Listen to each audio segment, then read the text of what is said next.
Good morning. Welcome to today's class. Today I am going to continue with the explanation of the question answers of the lesson We Are Not Afraid to Die If We Are Together.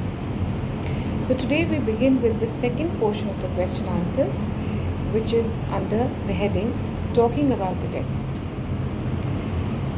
Question number 1 asks, what difference did you notice between the reaction of the adults and the children when faced with danger? Now, this is what we had done yesterday, and I had explained to you that the adults had a different reaction to what the children had thought about. The children were very supportive, they were not talking about themselves, and they were more into how to be a helping hand for their parents and not be an obstacle to their work as they were trying to help them survive. So, here we begin with the answer. There was a huge difference between the reaction of the adults and the children.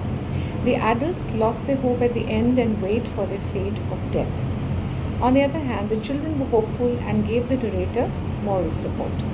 With the support of his children, Jonathan and Suzanne, he decided to make it to the island at any cost, as we had read yesterday. So the children had given him the impetus or the thought that he has to put in his best to reach safety. The children showed maturity. His son expressed courage as to how he wasn't afraid to die if they all were together. So he said it doesn't matter what happens to us as long as we are together. His daughter made him a card and expressed her love and affection towards her parents and wrote a beautiful message. She was injured still. She didn't let it become a hurdle for her parents who were trying to save the ship. So she did not want her father or her mother to worry about her injuries. She wanted them to both put in all the effort to look after and make them reach safely an island. Question number 2. How does the story suggest that the optimism helps to endure the direst stress? Now, first of all, let us clear the question. How does the story suggest? That means, by example, by the running of the story, how do we know that optimism helps to endure the direst stress?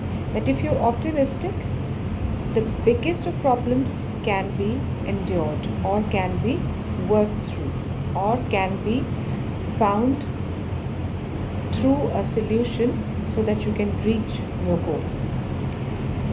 Now, optimism is a huge help, and it also helps you to create positive vibes in you, and then you can fight a situation, a disease, a problem better. If you are pessimistic, which is the opposite of optimist means when you look at the good side of things, positive thinking, and pessimism is when you are talking about all the negatives. ये गलत हो गया, वो गलत हो गया. Some people will find faults, other people will find solutions. So you have an optimist and a pessimist. There are many examples of such situations. The Buddhists, they bless a person who has cancer. When somebody is diagnosed with cancer, they bless the person saying that now you know the worth of life. So you're truly blessed because God has given you the opportunity to appreciate life. Only when you are losing it do you realize the actual worth of what you have.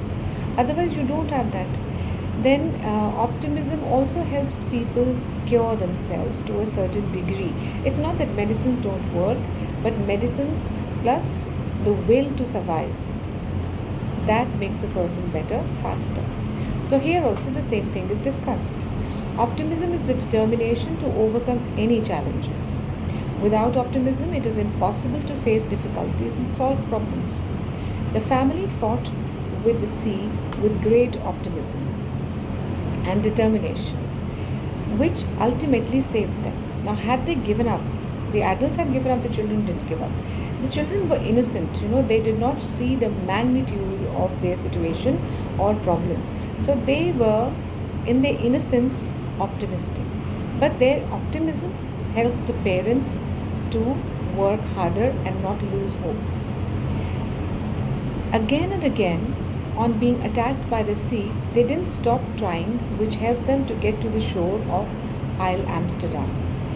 When the son of the narrator told him, "We aren't afraid of dying if we can all be together, you and Mummy, Sue and I," this showed the maturity of the children and how they played an important role in motivating the narrator who had almost lost hope. You see, motivation doesn't always come from the elders, motivation doesn't always come from the teachers. There is a lot of motivation which comes from you people when I am teaching in a class, because that one little laugh, that one situation which is a little funny or caring, or when children, they send messages which are related to their life, and they share something which I had shared somewhere and then they have experienced it, that motivates me to enjoy my teaching, to be in that portion where I am part of a child's life for some time.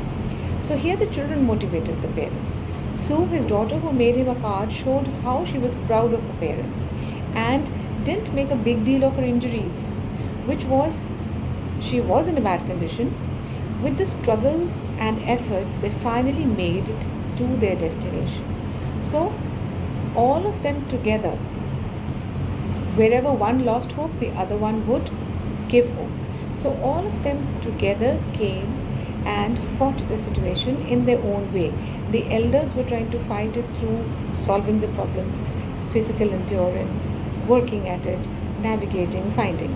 The youngsters were optimistic, they were helpful, and they were not crybabies like, "Look at me, nobody's giving attention to me, my head has a bump, I have an injury, my eyes are swelling, rona dhona," nothing like that. So that is what is more important. When you're optimistic, when you look at the positive side of things, when you tell yourself that you can get through it, you will get through it. Thank you and have a nice day.